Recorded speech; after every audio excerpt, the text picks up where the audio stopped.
Hey there, I'm Ava. Friends sometimes joke that the monsters aren't lurking under the bed. They're sitting at the dinner table. I'm 28, back in my childhood home, trying to make it as an artist. Sounds cozy, right?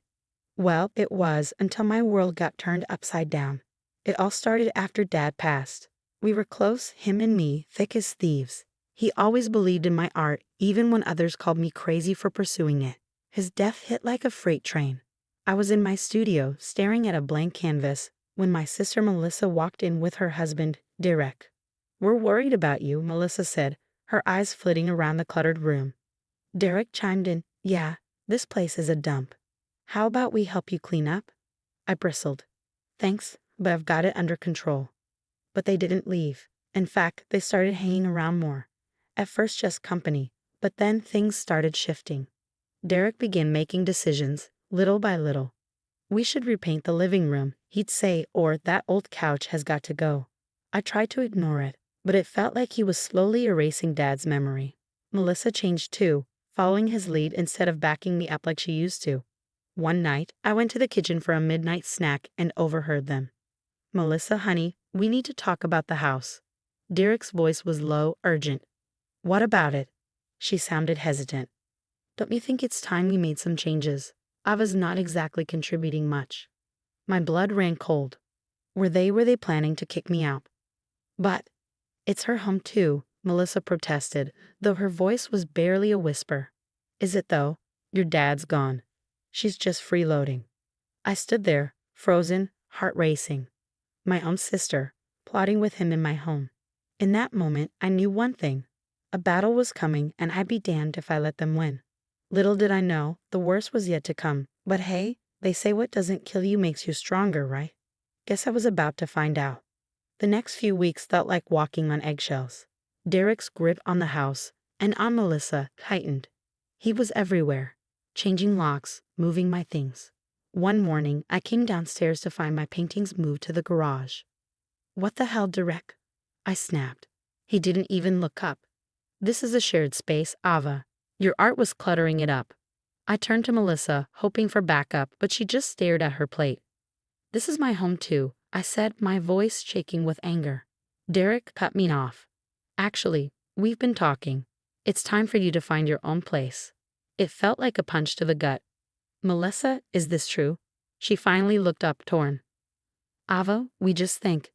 Maybe it's time for a change." "No," I planted my feet, defiant. "I'm not leaving. This is my home, and Dad." "Dad's not here anymore," Derek snarled, slamming his fist on the table. The outburst startled us both, but in Melissa's eyes, I saw fear. This was about more than the house. Something was seriously wrong. "I'm not going anywhere," I said, voice steely. Derek's face twisted with rage. He stood up so fast his chair toppled over. "You ungrateful little—" One second he was across the room, and the next he was in my face, grabbing my arm. Melissa screamed as I tried to break free. "Let go of me," I yelled, twisting, but his grip was iron. "Direct stop," Melissa cried, pulling at his arm. In the scuffle, I lost my balance and my head slammed into the edge of the table. Through the ringing in my ears, I heard Melissa sobbing.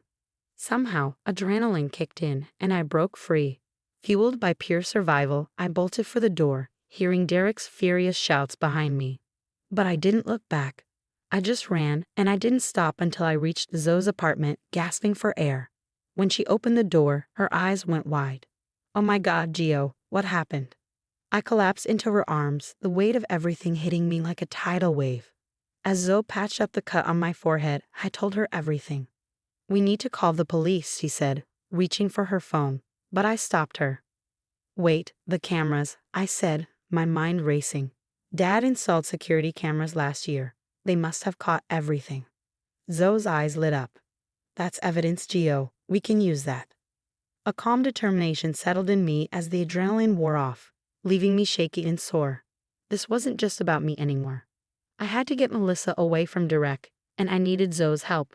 "We're going to take that bastard down," I said, my mind already racing with plans. For the first time since this nightmare began, I felt a glimmer of hope. Derek had no idea what was coming for him. The next morning, I woke up on Zoe's couch with a pounding headache. For a split second, I thought it had all been a nightmare, but the bruises on my arm told a different story. Morning, warrior, Zoe said, handing me a cup of coffee. I called in for you at the gallery. Oh, my cousin Alex is coming over. She's a social worker. Might be able to help. I nodded, grateful but overwhelmed. Thanks. I just can't believe this is happening. A knock at the door made me jump. Zoe squeezed my shoulder before answering it. A tall woman with kind eyes stepped inside. You must be Ava, she said, sitting across from me. I'm Alex. Zoe filled me in. How are you holding up? I let out a bitter laugh. Oh, just peachy. My brother-in-law tried to kill me, and my sisters turned into a Stepford wife. Living the dream. Alex didn't flinch at my sarcasm. Instead, she pulled out a folder. What you're describing, Ava, is domestic abuse. It's not just physical. There's emotional manipulation, financial control. It's all part of the pattern. As she spoke, something inside me shifted. This wasn't just about me and a house anymore. Melissa was in real danger. What can I do? I asked, my voice stronger than I felt. Alex smiled, warm and reassuring. First, we document everything. Every incident, every threat. We build a case. Over the next few days, that's exactly what we did. I wrote down every instance of Derek's controlling behavior, every red flag I'd missed. Zoe helped me set up a secure cloud account to store photos of my injuries. But we needed more.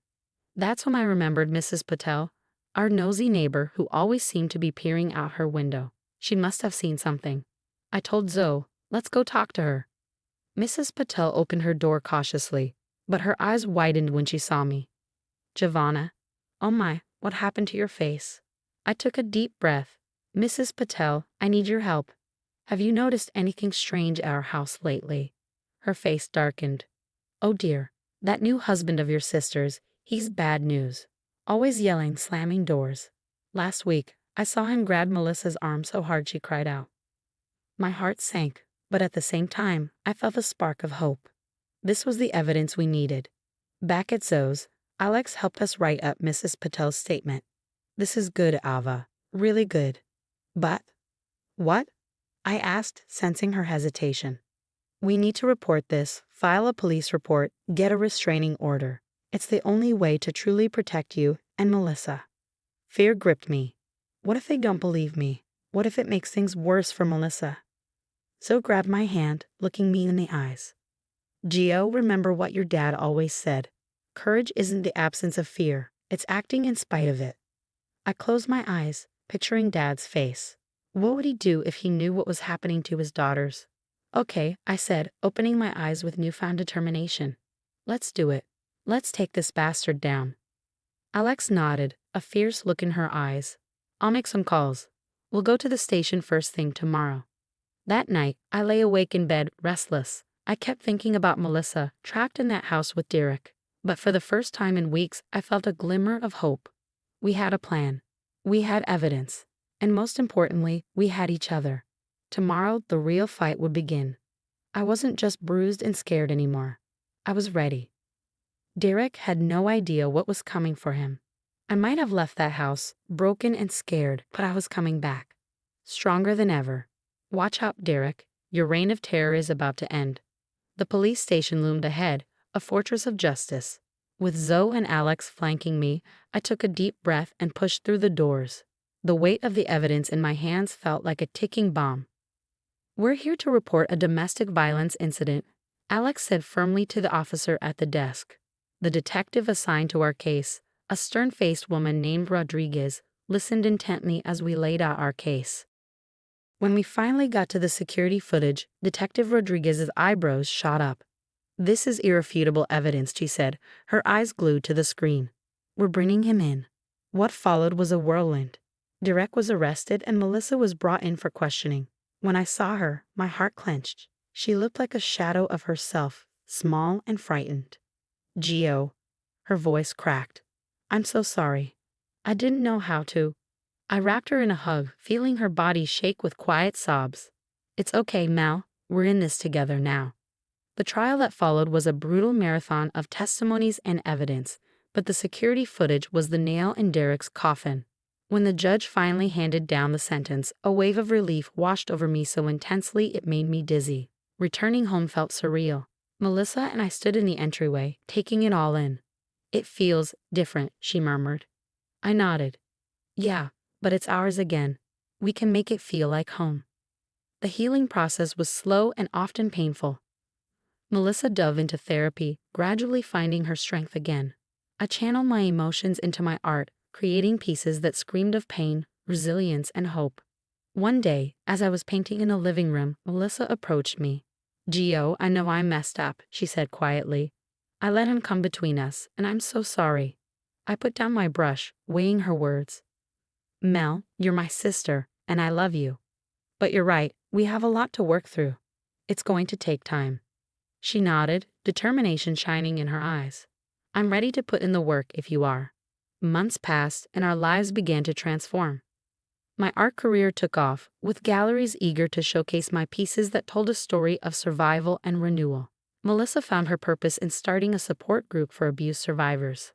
I even began volunteering at a women's shelter, sharing my story and helping others find their inner warrior. Every time I spoke, I saw a reflection of my past self in their eyes, scared but with a flicker of hope. At my latest exhibition opening, I stood before the centerpiece. A massive canvas of a phoenix rising from ashes, two women emerging from its wings. It's us, isn't it? Melissa said softly, joining me. I smiled, squeezing her hand. Yeah, it is. We rose from the ashes, Mel. Look how far we've come. As I gazed at the painting, a profound sense of peace settled over me. We have faced our demons, fought our battles, and emerged stronger. Our story wasn't just about survival anymore. It was about triumph. And now I have a question for you. If you were in Gio's shoes, would you have forgiven Melissa for her role in the abuse, or would you have cut ties completely? Where do you draw the line between family loyalty and self-protection? It's a tough question, and there's no right or wrong answer. Drop your thoughts in the comments below. I'm curious to hear what you think.